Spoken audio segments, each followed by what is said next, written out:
Good evening and welcome to Gwinnett County Public Library's Meet the Author series. My name is Denise Ozier and I welcome you on part of the library. This evening, we are delighted to feature Kathy Reichs. Kathy's very first novel, Deja Vu, won the Ellis Award for the Best First Novel and was an international bestseller. The book she's going to discuss tonight is this one, Cold, Cold Bones. It is the 21st book in the series that features forensic anthropologist Temperance Brennan. Kathy was also a producer of Fox Television's longest-running scripted drama, Bones, and Bones was based on her work and her novels. Kathy is also the co-author of a young adult series, Virals, with her son. And finally, she is one of a very few forensic anthropologists certified by the American Board of Forensic Anthropology. She will be in conversation tonight with George Weinstein. George is the author of 7 novels, and he is the executive director of the Atlanta Writers Club. He has helped thousands of writers on their quest to publication through the club and through the twice yearly Atlanta Writers Conference, which he created and has managed for 14 years. Thank you for hosting with us tonight, George. Thank you for welcoming me, and thank you, Kathy, for joining us. Let's jump right into the questions. So this latest outing for Tempe Brennan is more personal than some of the previous mysteries in this series. Could you please describe for the audience all the things she's dealing with in Cold, Cold Bones? Oh, well, the 2 primary things, her daughter, Katie, has just returned from the military, and she's very happy about that. And she's exceptionally happy about the fact that Katie's decided to settle in Charlotte, North Carolina, Tempe's hometown. So the story opens with Tempe helping Katie move into her new home. But Katie is being a bit unpredictable, let's say. She's not her usual genial, jovial self. And eventually, Tempe realizes Katie might be suffering from some PTSD.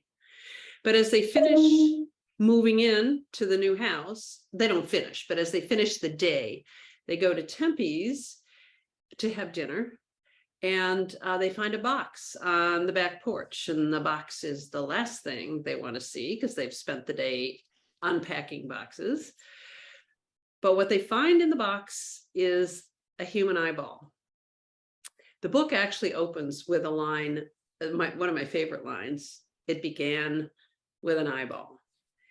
So Tempe's concerned about her daughter's condition. She's also obviously now concerned about why this eyeball showed up on her back porch and who put it there.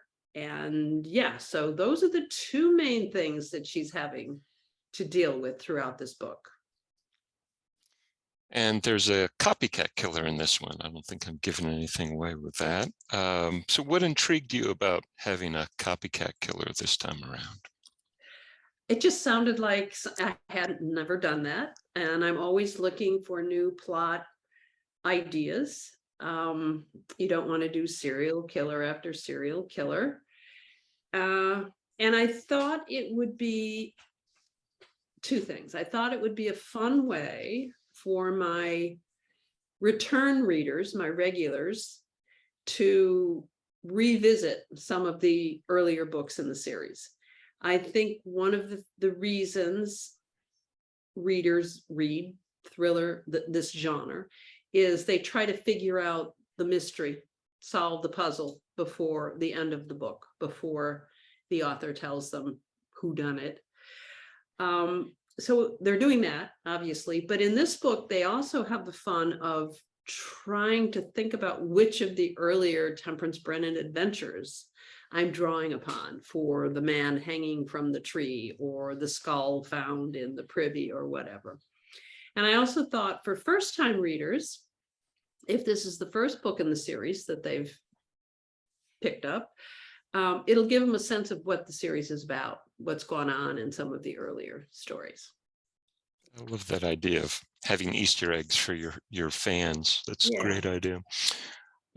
So how do you keep the characters and situations fresh for yourself and your readers as you continue on such a long series?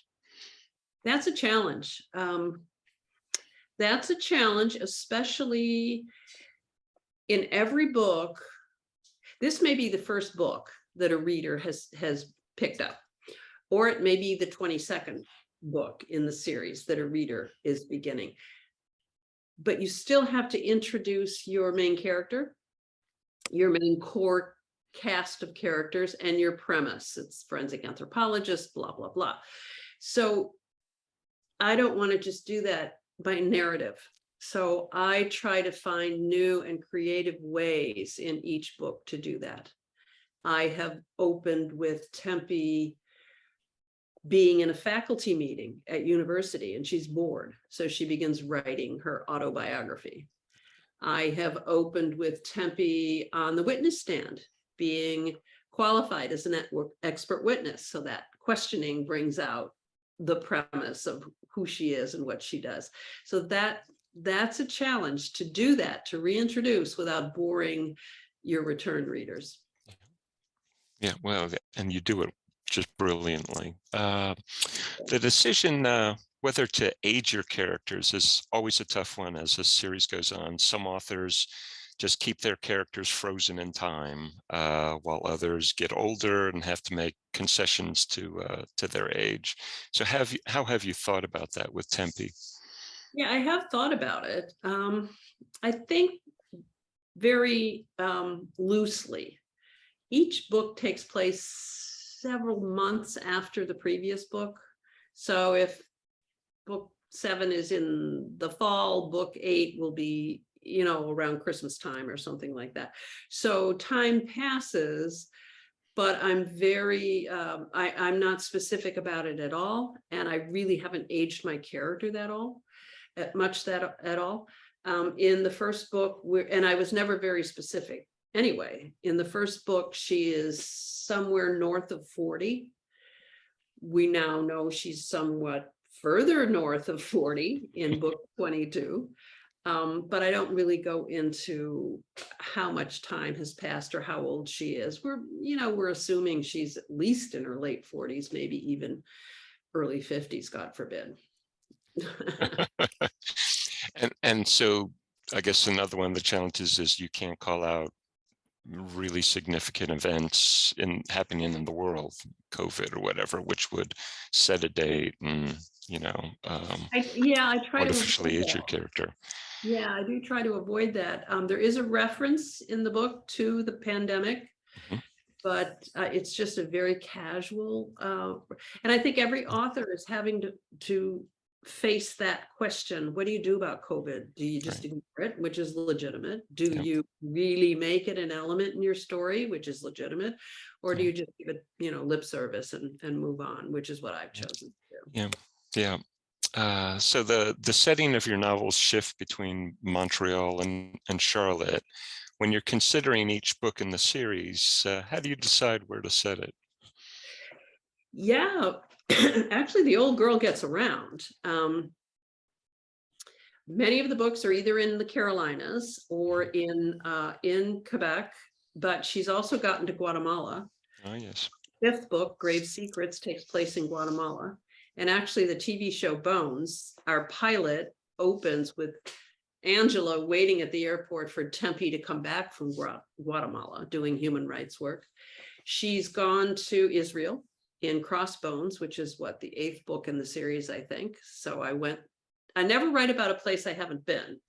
So I went to Israel. I spent a couple weeks with an Israel first century Roman occupied Palestine archaeologist taking me throughout Israel. So she's also been to the Maritimes. One of the books takes place in Nova Scotia.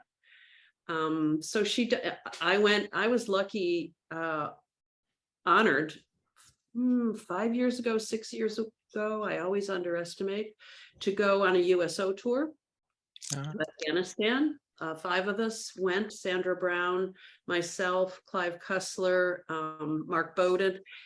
We went to Afghanistan to thank the troops for their service, which was very moving because we went to thank them and they spent their whole time thanking us for coming. So sure enough, the next book after that, our heroine goes to Afghanistan. So she goes where I've been.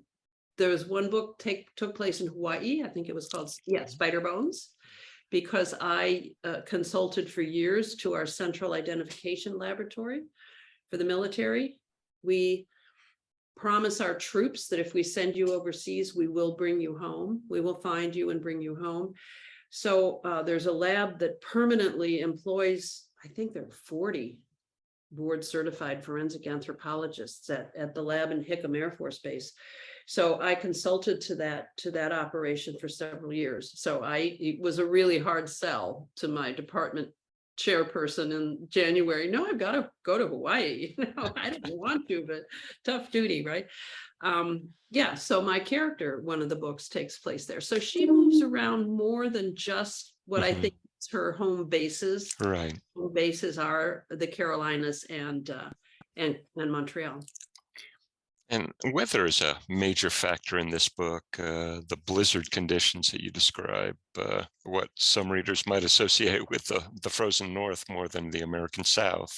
So how did you decide to make winter such a major character in Cold Bones? And how difficult was that to come up with a new way of describing winter?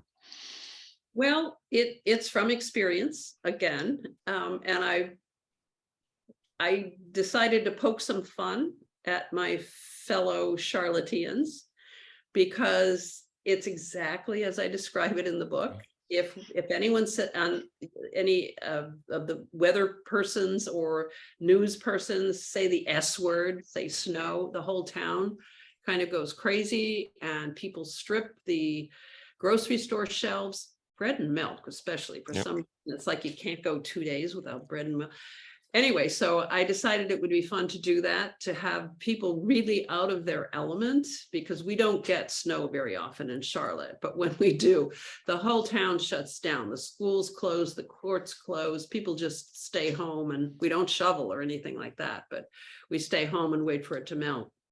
Yeah. So that's what's happening in Cold Bones. Same thing in Atlanta. Snowmageddon still strikes fear into people, and they buy eggs quite a bit here too. I don't know if it's like that in Charlotte. I'm convinced everybody's making French toast the whole time, just waiting for snow. So are there some forensic anthropology cases that you've handled in your other professional life that were just fascinating but wouldn't quite work in a Tempe Brennan mystery? Well, I don't think there's anything that's not fair game. I try to choose cases that have interesting elements to them. So many cases are simply bones have been found. I identify. I don't do very many positive IDs. That's done with DNA or dental records. But if it's a completely unknown set of remains, I do what I call the biological profile, where I give the investigating officer the age, the sex, the race, the height, etc. He or she then matches that to missing persons lists. Then we can pull a name, because you can't use DNA in a vacuum. You have to have a name. You have to know whose family to go to for a comparative sample. You have to know whose dentist to go to for dental records. Yep. So I have gone completely off track. So anyway, there are two kinds of cases. Some are just standard. This is an ID. We figured out who it is, or we didn't figure out who it is. Some cases have more interesting elements to them, usually involving trauma, cause of death. That's the other thing I work on, is not just who is it, but what happened to them. Looking for bullet holes or blunt instrument trauma or sharp instrument trauma, or bludgeoning, stabbing, whatever it happens to be. So those are the cases that tend to have something else going on that can lead to a good mystery plot line. Deja Dead, for example, is based on a serial murder case I worked on in Montreal. in which there were the victim that I worked on, who had been killed several years earlier and buried in 5 locations, had been dismembered. So what was interesting in that case was the fact that the pattern of dismemberment was very atypical, and it told me something about the mindset of the perpetrator. So I thought, well, that's a good, that's what I mean by an interesting element. That's something that will drive the solution of the mystery. Because I write murder mysteries, good old-fashioned murder mysteries. The difference is the solutions are driven by science. So that's what I'm always looking for in, and some of my books are based on actual cases like Deja Dead. Some are not. Some are based on cases I've heard about or read about, seen presentations at forensic conferences. Some are what we used to call in the writer's room for bones, ripped from the headlines. Something I saw, the Bone Code, which is what, 2 books back, or is that the last book? Anyway, the Bone Code was based on a little article I saw. The whole human genome is now mapped. And we also have the ability to modify the genome with CRISPR, and you can go in and cut it and switch it and add things and delete. But the scientific community has agreed we're not going to use that technology and that knowledge for designer babies, for creating designer babies. And yet I read this article about a guy who did that. He modified the genomes of 2 unborn baby girls. So right away, my mind goes into the, well, what if this, what if that? What if there is someone who uses this knowledge and this technology to for nefarious purposes? So that's where that story idea. So it could be ripped from the headlines, could be an actual case, whatever. And when, well, before you started writing Deja Dead, back in what, 97, 96? Is that when you started writing that book? I started it in 94 because 94. I was teaching full-time at university and commuting between the Carolinas and Montreal, doing casework, doing forensic casework. So I had to sneak it in my free time. Right. Right. So early in the I'd get up at 6 in the morning, which I hate, and write for 2 hours before going on campus, or on vacations, on weekends, on, summer vacation, that kind of, my kids would tiptoe around and say, be quiet, mom is writing her novel. Making it sound so very precious, and now I bet they're grateful. Well, let's see. Well, looking at my other questions, if you could step into a time machine, actually visit yourself back in 94, 95, 96, when you were working on Deja Dead, what advice would you give yourself? oh boy. What did you wish you knew then that you know now about this crazy world of publishing and all? I think I'd give myself some very bad advice, because I would say the way I got published is when I finished it, 2 years working on this manuscript, telling no one, because if you write a novel in the English department, you're a hero. If you write a novel in a science department, you're a little suspect. I didn't tell anybody. I finished it and I thought, well, what do I do with it now? My daughter had a friend who had a friend who had a friend who worked for a publishing house. So I said, well, find out what your friend's friend does. Maybe she works in the, gift shop or something.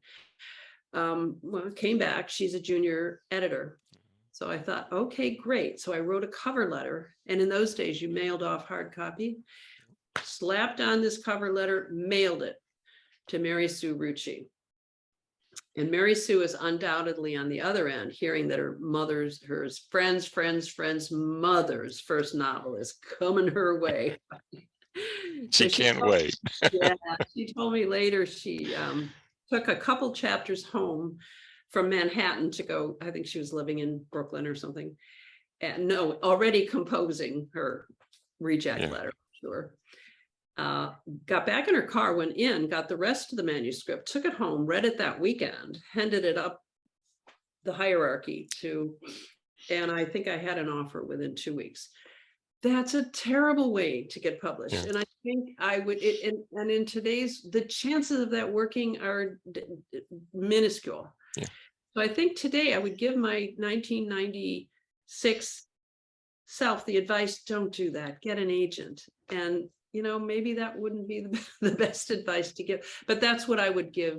I would advise young writers, debut writers, to get an agent. And because I've been told by people in publishing that they don't even look at unagented material.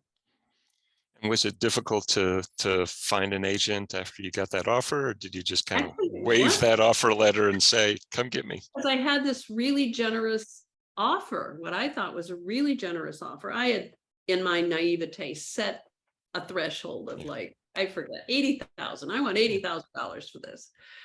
And they offered me quite a bit more than that. So I thought, but that day, or maybe the next day, I got a call from an agent, Jennifer Woodall Walsh, at it was a small boutique agency at the time, Virginia Barber, and she wanted to be my agent. And I thought, I don't need an agent. I've got an offer. I've sold my books. She got in a plane, flew down to Charlotte for lunch the next day. Anyway, she was very persuasive, and she was my agent for the next 25 years. My goodness. So, and how did she find out about it? I mean, why did she call you out of the blue?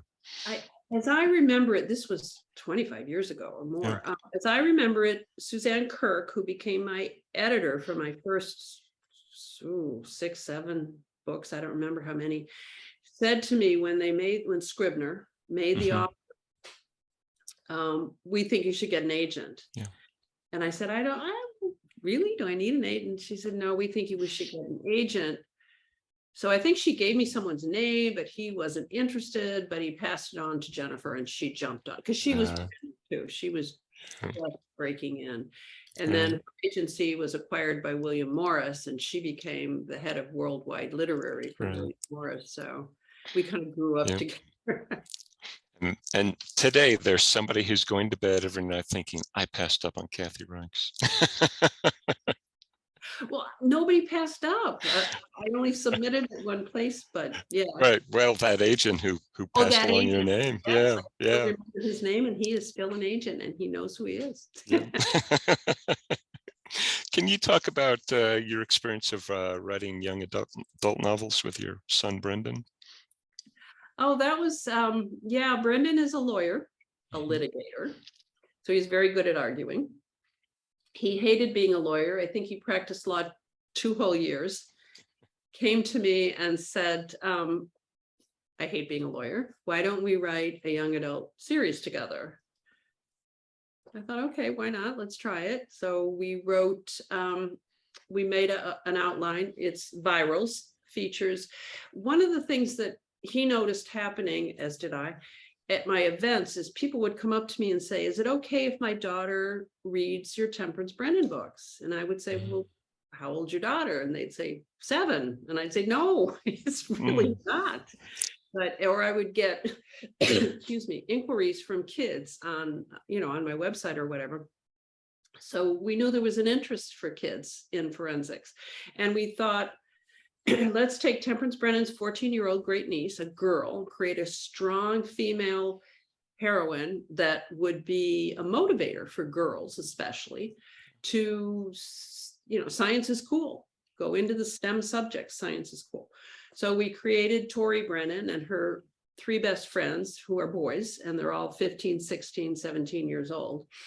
And I guess it worked. We did 6 of them, 6 in the viral series. So. And was it hard to stop, or did y'all agree that, okay, we're doing 6? And we had a contract for that many, and then Brendan dumped me, because he got his own offers. So he went on to write a young adult Nemesis. There's 3 parts called the Nemesis series. And then he wrote a middle grade series, which skewed a little younger, called The Dark Deep. So he went on to do and continues to do his own thing. Is your daughter still writing as well? Yeah, Carrie's writing. She's doing a lot of, she did 3 novels for HarperCollins. Then she had a couple kids and spent time home with the babies, and she's done a lot of freelance writing, but she tells me she's working on her 4th book right now. All right. Outstanding. I had the pleasure of meeting y'all way back in 2008, I think it was, when you were doing Decatur Book Festival together. Okay. So what is something that you'd love to tell your audience in an interview, but folks like me never think to ask you? Y'all are really good. I mean, there's really cover the subjects. I don't know that I can think of anything that I'd like to add other than, I hope you like Cold Bones. It's go out and buy the book and read it and tell all your friends to read it. Is there something about you that most people don't know that you think they'd find interesting? You water ski, you always want to be an astronaut. Sorry? You water ski, you always want to be an astronaut, just something. I was going to say, I'm sitting here trying not to scratch because I am bitten alive I'm down at my beach house in South Carolina, and we're right on the beach, and we got invaded by sand fleas. Sand fleas. Oh yeah, they're vicious. I do not like insects that seek me out as a food source.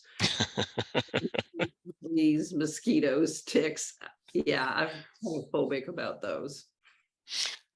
Let's talk about another book you've co-authored, Bones Buried Deep with Max Collins.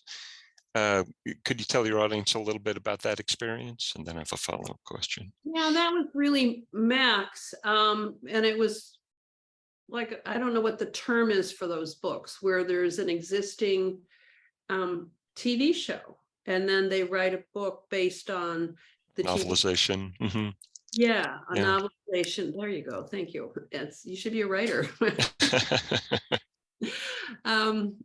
Yeah, so that was really mostly Max. We worked a little bit at the beginning, but then he took it and he ran with it. And that features the characters. I'm pretty sure that features largely the characters on the show. So Temperance Brennan is in Washington, D.C., not Montreal or the Carolinas. And she's working with Seeley Booth, with an FBI agent named Seeley Booth, I'm pretty sure, in that book. Are there any other authors you would just love to work with? I wrote a short story with Lee Child for an anthology. The International Thriller Writers is an organization for thriller writers, not surprisingly, and charges no dues. So the way the organization makes money is periodically we put out an anthology. Yeah. So this one was called Match Up. And the idea was to match up a female author and protagonist with a male author and protagonist. So Lee and I wrote a short story bringing Temperance Brennan together with Jack Reacher. And that was a great experience. It really went well. We did it all remotely. And so I'd love to write a book with Lee, bringing together, maybe, or Brennan and Reacher, but maybe something else. Unfortunately, Lee's retired, but I'm sorry, say again. Unfortunately, Lee has retired pretty much. Yeah. So I noticed Andrew Child is appearing with him now on book covers. Is Andrew doing most of the writing? Yes, I think so. Yeah. And either of your kids have aspirations of taking Tempe from you one day and continuing her adventures? They're fiercely independent. So I think my son is talking about moving from young adult into adult literature. And I think he's working on an adult thriller right now, but he has not asked for my input on that. So I think he's moving along on his own. Yeah, independence is a good thing.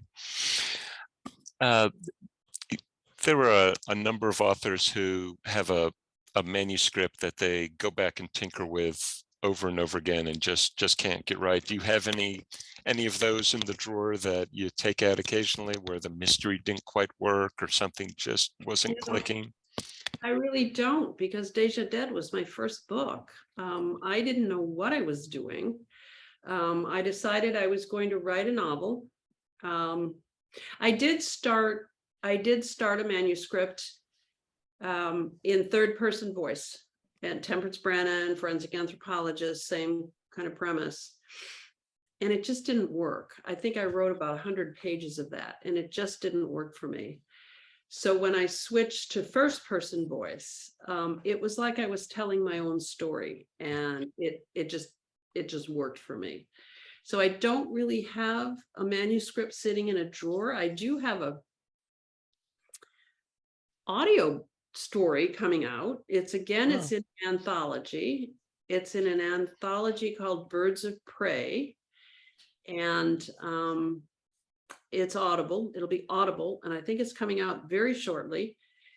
And the theme was everyone was supposed to pick, they're all thriller writers, international thriller writer members, and you're supposed to pick a bird of prey. And so I picked an owl. So I created and it's called, the title of the story is Owl.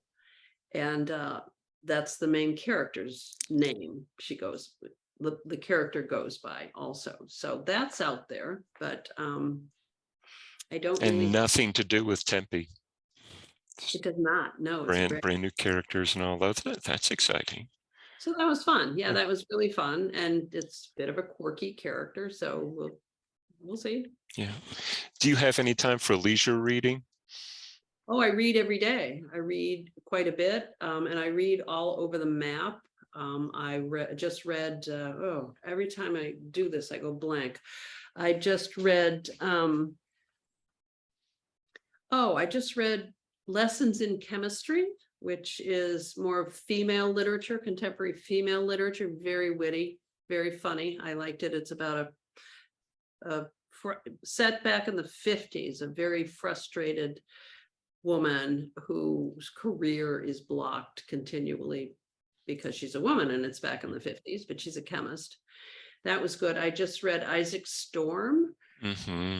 Larson. Great book. Oh yeah, Eric Larson. Oh, fabulous historical fiction. About the origin of the National Weather System and hurricanes and how they form and how, all the elements come starting in Africa and how they end up, slamming into it's about the Galveston, the worst, is it the worst natural disaster in American history? The worst? I believe it still is, at least, well, up until Katrina, perhaps. But basically wiped out Galveston. And so I read that. What was before that? Oh gosh.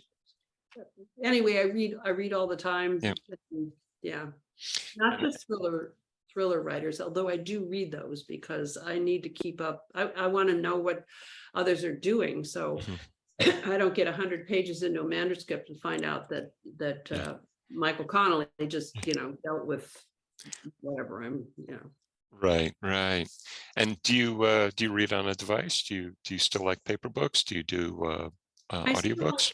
I still like paper books. I'm not opposed to reading on a device. I do have books on a device, and I also listen to audiobooks when I'm working out or while I'm here at the beach. I like to if I go to the pier and back, it's 3 miles. So I like to jog up to the pier and back. And I do listen to, and I can't even remember the last one I just finished, which was like 2 days ago. Huh.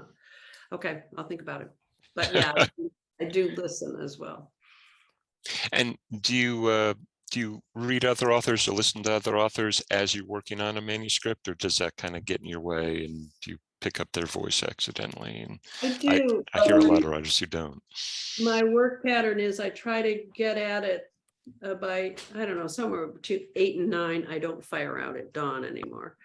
And then write until 1 or 2, and then I knock off. And then in the afternoon, I try to do some reading, try to spend some time with the grandkids. With my cat.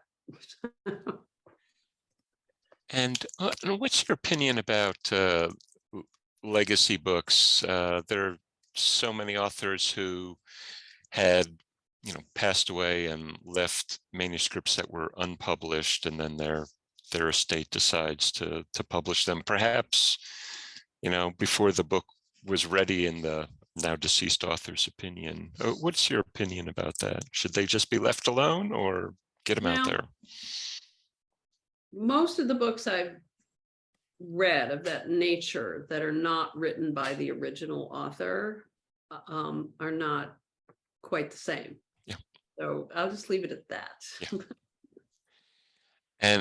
And also not the same as when the publisher then assigns somebody to, continue the series, and they try to mimic the voice and all. And I don't know what your experience has been with those books, but never the same. Yeah, I agree. It's never quite the same. Some are better than others, but yeah. Just looking at the Q&A, somebody asks, how do you balance the successful writing career and your forensic work? I did that for years. It was tough. For way at the beginning, I was teaching full-time at university and doing forensic work and trying to write the book. That was very difficult. Later, I went on sabbatical. The university was very supportive. University of North Carolina at Charlotte, very supportive. I went on sabbatical as long as you're allowed legally by the state. So I think I was on sabbatical for 7 years.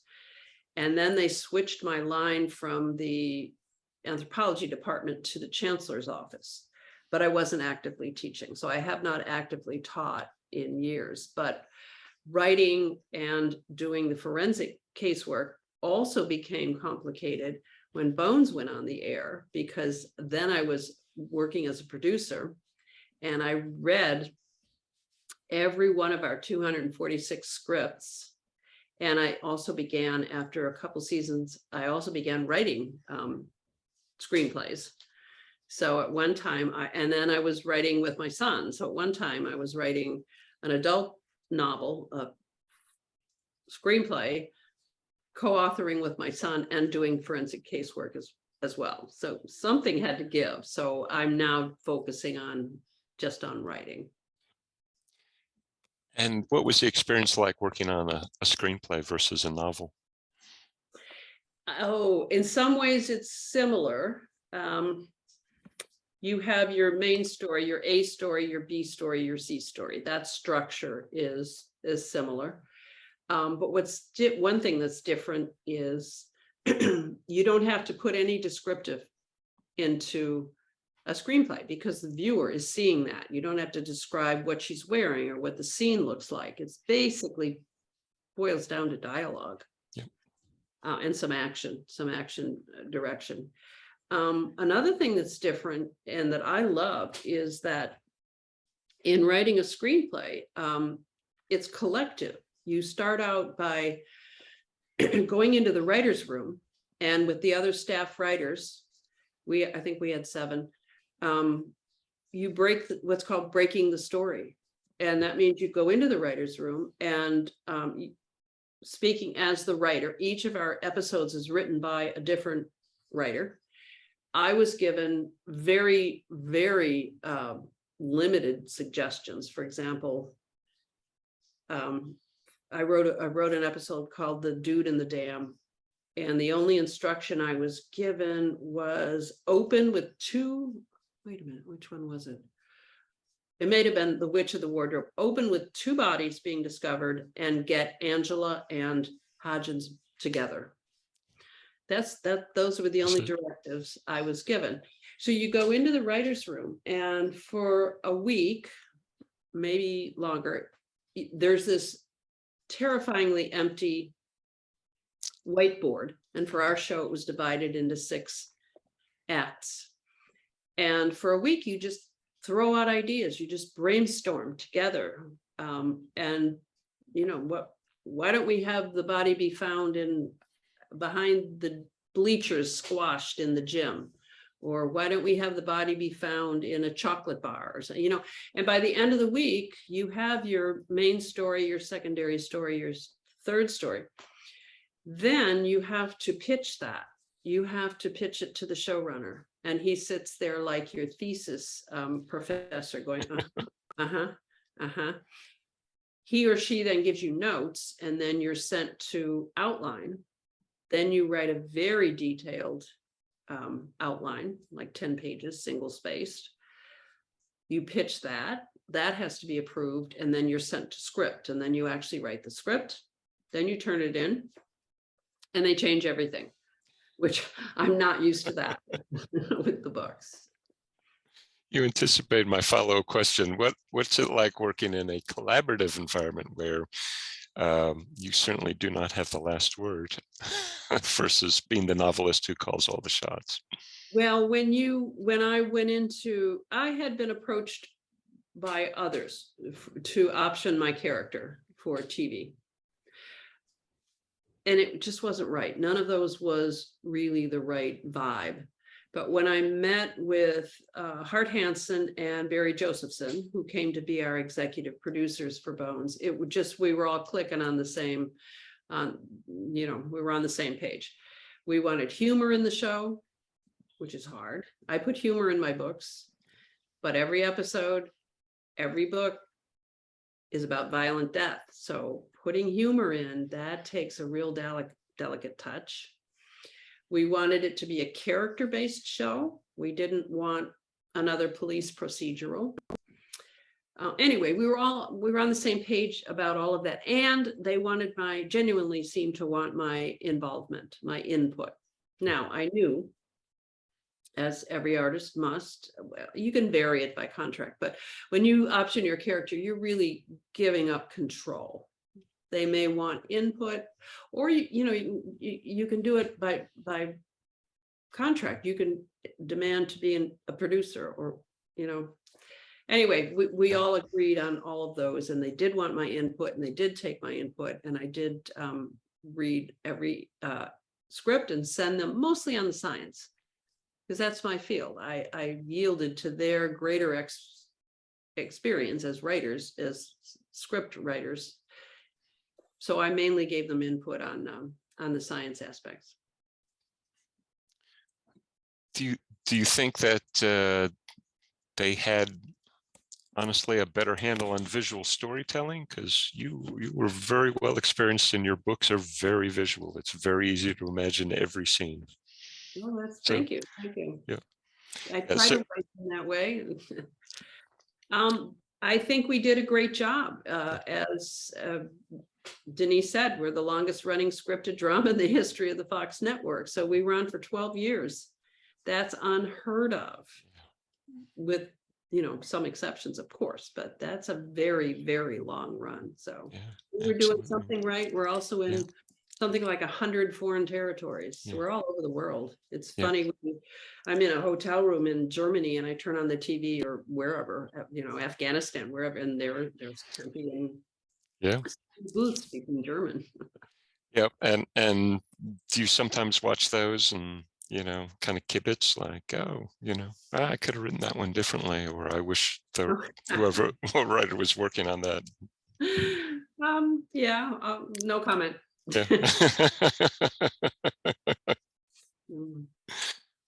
So what's next for you? What are you working on now? I am working on book 22, which will be called The Bone Hacker. What can I tell you about it? It takes our heroine to the Turks and Caicos Islands. Oh. So not bad duty. Nice. Beats Yellowknife. One of my books is set in Yellowknife, which is the weather beats Yellowknife. And what else can I tell you?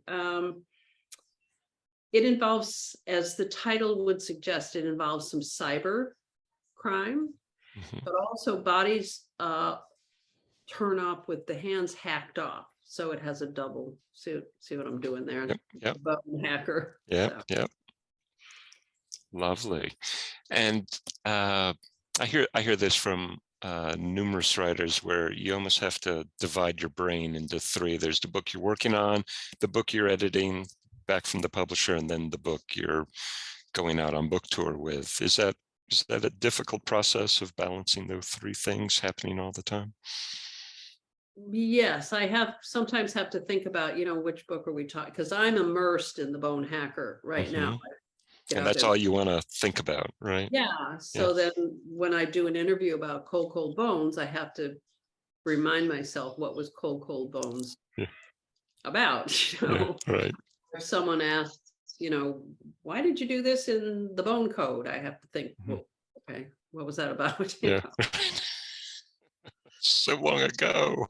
So So many long ago. books. Hmm.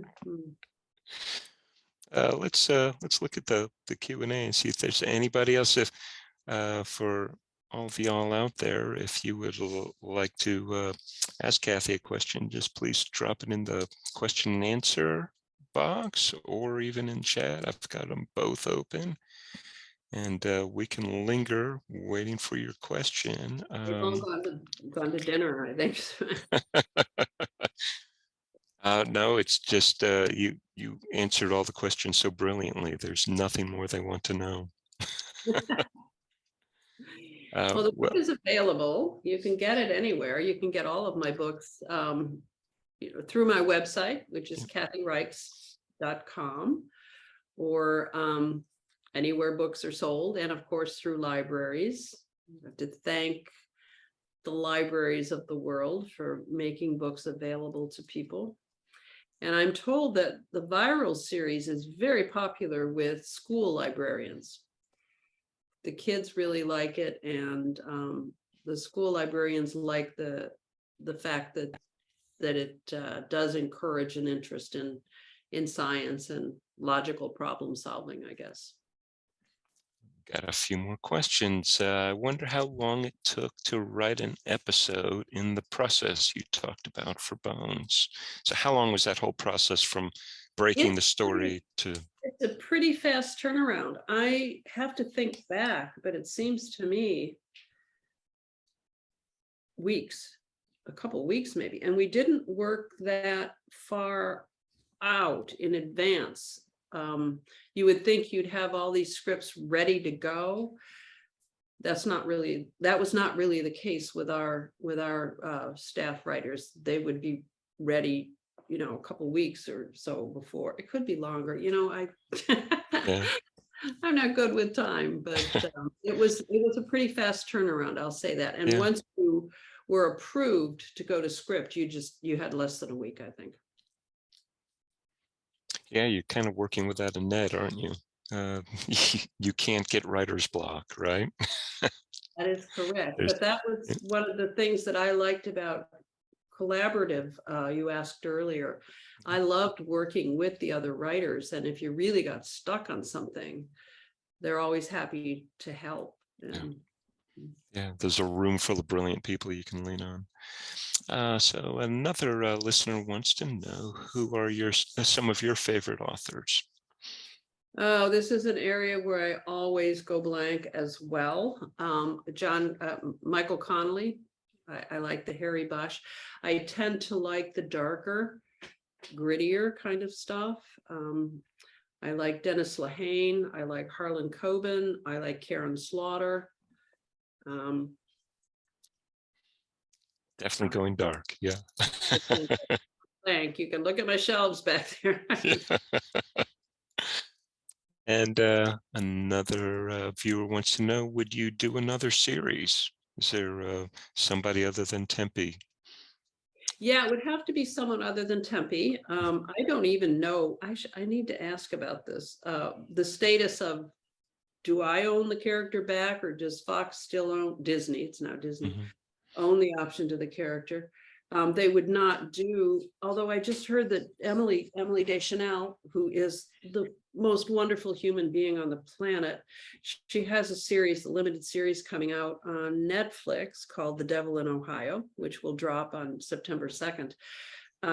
She just made a comment that she'd love to do a reboot. It's popular to reboot series in Hollywood. Right. So I'd be up for that. I have a feeling that others, David has moved on and he's in SEAL team. So, but with another character, to do a different character, I would have to create a new character. Absolutely. I think that would be terrific. And would there be a forensic link, because it's, your first love? Maybe so, maybe Yeah. not. It's what I'm better at, but Maybe another science angle. yeah, something like that, or maybe Yeah. a big veterinarian, or, who knows? Let's see. Another viewer says she's already got Cold Code Bones and already read it. She thinks it's awesome. Her question is, what was the original reason you started writing? Oh, yeah. I started writing when back in the day. I had 3 kids. They were all heading for private universities. I was teaching, I don't know if you know this, but for university professors are not overly well paid. And my kids were all talking about going to private universities, which I don't know if you know this, are exceedingly expensive in the United States of America. So I thought, I had a colleague who was writing fiction on the side. She was writing Western romances and making a tidy little direct to paperback and making a tidy, little sum on the side. So I got one of her books and I read it and I thought, I can do this. And I sniffed out that forensics was in the air. People were beginning to show an interest. It was the mid-90s. I'm thinking maybe because of the OJ trial, and we were exposed to it 24/7, blood spatter patterns and DNA and knife trajectory, Anyway, so I thought, this may be the time for a forensically based, and there wasn't a lot of that. I don't know if there's any of that out there. Yep. So I thought I had the freedom to do something new because I had just made full professor at the university. So they had no other carrot, that they can That's dangle right. in front of you. So I had the freedom to try something new, and I had a story idea because I had just worked on the serial murder case in Montreal. So I just told myself I'll finish it and I'll submit it. And if I get 50 rejects, I think I told myself I'll go back to my day job. Take that as a commentary on my writing skills and go back to my day job. And here we are. And here we are. Sure. So many bodies stuffed in hockey bags since. Yeah, I did have bodies in hockey bag cases at the lab in Montreal. Yeah. I remember you talking about that at the Cater Book Festival more than a decade ago. It's stuck in my head. That's quite an image. Let's see, other questions, folks? Is there anything else you have for Kathy? Otherwise, we will wrap up. Denise, why don't we call you back in? I think we have exhausted everybody's questions. Great. Well, that was a terrific talk. Thank you so much, Kathy, for taking your giving away some of your beach time to be with us. We are very grateful, and to you too as well, George. And I think we should end with Kathy's advice. Buy the book, read the book, and tell your friends. Have a great evening, everyone, and thank you so much for coming. We appreciate you. Thank you both so much. Thank you, Kathy. Pleasure. Thank you, Denise. Thanks for having me. See you again in Georgia. Oh, please come back. Thank you. Bye-bye. Bye-bye. Take care.